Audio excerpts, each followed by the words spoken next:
Oui les amis, bonjour, j'espère que vous allez bien. Pour ma part, ça va. Je viens de découvrir que, en vérité, Maurice Kamto est parti en France pour négocier l'achat des armes afin de venir déstabiliser le Cameroun.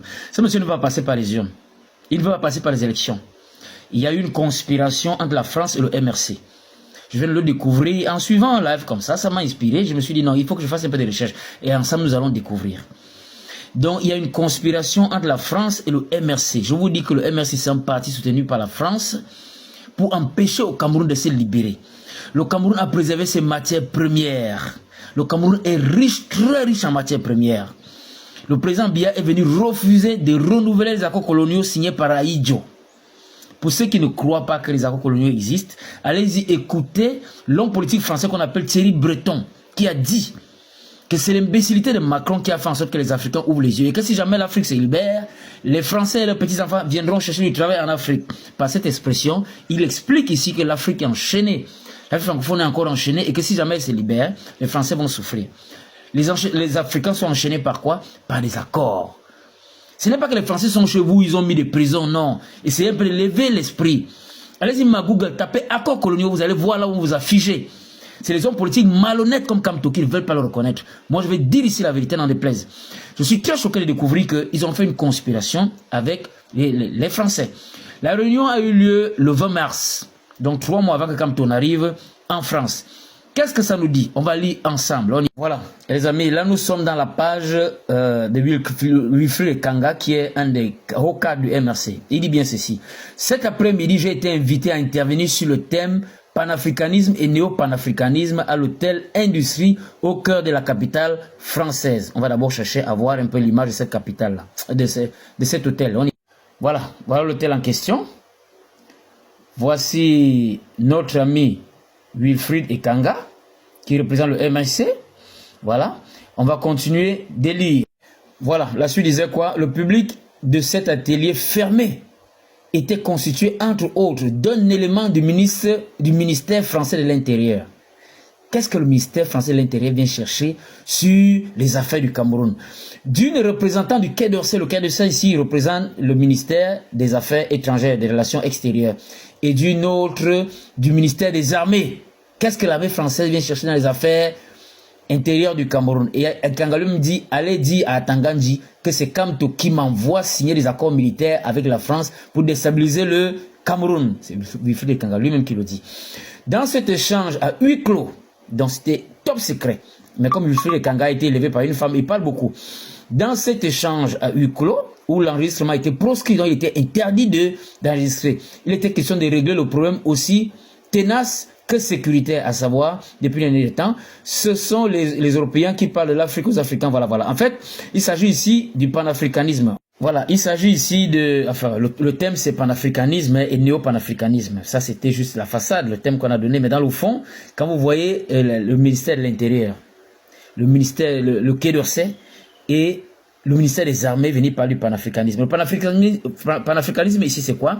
Le panafricanisme, ceux qui ne savent pas, c'est une idéologie politique qui vise à la libération de l'Afrique et des Africains, ainsi que la fraternisation entre Africains. Est-ce que la France peut vraiment parler du panafricanisme pour les Africains? Si les Africains souffrent, qui les a enchaînés? C'est pas la France. C'est pas la France qui a empêché à Ruben Ounyobe, Ernest Ouandji et autres d'avoir la véritable indépendance du Cameroun. C'est pas la France qui a imposé à Ahidjo pour que les Camerounais ne soient pas indépendants. C'est pas la France qui fait signer à Ahidjo les accords coloniaux. C'est pas la France, la même France qui a éliminé Sylvanus Olympio, qui a voulu sortir du franc CFA. Modibo Keïta qui a voulu sortir du franc CFA. C'est pas la même France qui a déstabilisé Bokassa parce qu'il s'est rapproché de la Russie. C'est pas la même France qui était alliée quand il fallait éliminer Kadhafi, qui a voulu nous créer une banque pour que nous puissions sortir du franc CFA. C'est cette France qui vient aujourd'hui parler du panafricanisme pour les Africains. Vous croyez à ça? Non. Et si la France veut parler du panafricanisme, au lieu de faire venir des intellectuels, on fait venir les représentants du ministère de l'Intérieur, les représentants du Quai d'Orsay, ceux-là qui choisissent nos présidents à nos places, et représentants du ministère des Armées. Et il faut reconnaître ici que la France a changé son ambassadeur au Cameroun. C'est un général d'armée qui est ambassadeur au Cameroun. Alors, Wilfried Ekanga est parti préparer le terrain avant que Kamto n'arrive. Ça, c'était forcément la négociation par rapport aux armes. Parce que ces gens-là ne vont pas arriver aux élections. Non. Même s'ils arrivent aux élections, il y aura forcément des stabilisations à l'image de ce qu'on a vécu en Côte d'Ivoire. Maurice Kamto va passer par la force et par la force pour remettre le Cameroun aux Français. Mais il y a des Camerounais qui soutiennent ça. Voilà, Wilfried Le Kanga m'explique qu'ils ont fait une réunion à huis clos. Interdiction de filmer. Ils ont conspiré pour déstabiliser le Cameroun. Wilfried Le Kanga est parti représenter le professeur Maurice Kamto. Est-ce que vous connaissez dans l'histoire du Cameroun un candidat politique qui l'a fait?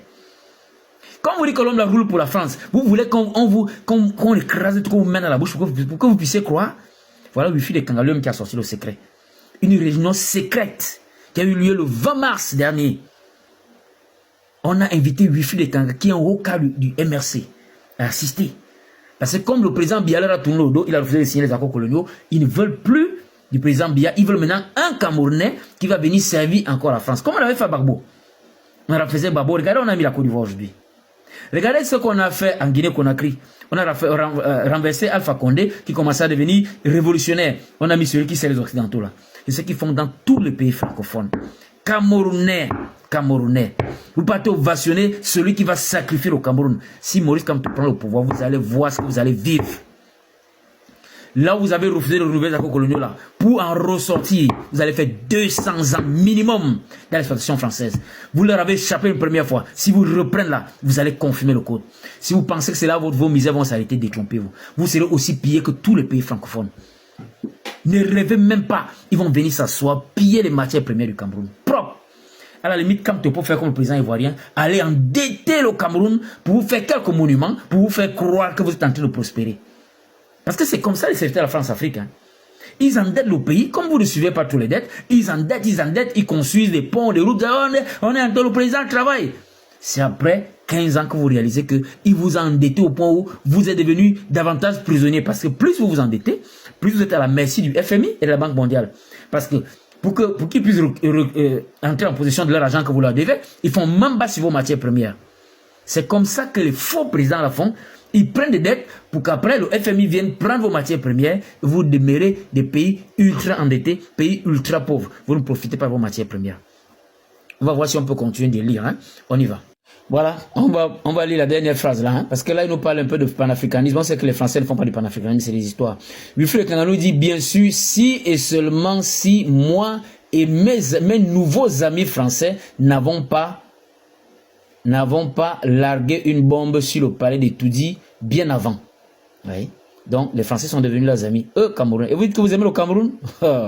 Alors, les amis, on peut confirmer ici, sans risque de se tromper, que Kamto est véritablement avec la France et qu'il est parti, non pas pour rencontrer le peuple camerounais. Je vous avais dit ça. La diaspora camerounaise la plus nombreuse n'est pas en Europe, elle est en Afrique.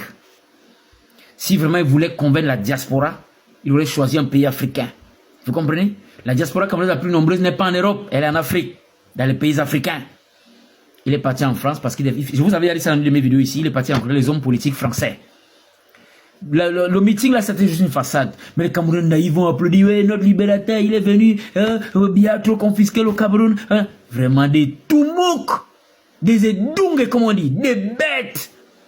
Tous les Africains sont comme ça. Ils sont bêtes. Non, mais c'est pas possible. Le président français qu'on appelait Valéry Giscard d'Estaing avait dit, ce qui me plaît chez les Africains, c'est qu'ils sont naïfs. Ça, c'est plus que la naïveté, c'est la bêtise. Il y en a qui on explique, ils s'entêtent, tout simplement parce qu'il faut que ce soit le frère du village qui soit là. Même s'il faut qu'on vende le Cameroun. Demain, c'est encore eux qui viendront se plaindre. Oh, le chômage. Oh, le pays n'est pas industrialisé. Oh, il n'y a pas les routes. Vous croyez que si vos pays francophones sont en retard, c'est parce que les gouvernants sont mauvais? Vous croyez ça? C'est la France. Parce qu'on avait décidé que chaque fois que vous avez des marchés publics à faire, vous devez d'abord confier aux sociétés françaises. C'est ça qui vous a valu d'être sous-développés. Vous avez compris? Tous les pays francophones sont comme ça. Et de tous les pays francophones, le Cameroun est celui qui se démarque le plus. Avec 11 000 km de route donnée. Le deuxième qui vient après le Cameroun a 7 500. Dans les pays francophones, il y a encore des pays qui ont 1000 km de route. 1000! Depuis 1960. Vous allez prendre votre pays, remettre encore à la France. Et vous allez dire que vous supportez Ibrahim Traoré. Hein? Vous allez dire que vous voulez l'indépendance. Vous ne comprenez rien. Tout ça, c'est la non-compréhension de la géopolitique. Voilà. Et on a eu la confirmation aujourd'hui que Kamto est parti pour la négociation des armes. C'est pour les armes. Voilà pourquoi le ministère des Armées est là, le ministère de l'Intérieur est là, le Kédossé est là. C'est parce qu'ils partent négocier les armes pour déstabiliser le Cameroun. Et le Cameroun sera déstabilisé avec le concours des Camerounais eux-mêmes. Vous allez souffrir. Je vous dis ça comme une prophétie. Continuez à soutenir Kamto. Vous allez misérer. Tous les pays qui ont été sous la botte de la France ont regretté. Et vous, Camerounais, vous allez regretter ça. Bon, je vais m'arrêter là. Portez-vous bien. Nous le revoilà la prochaine vidéo.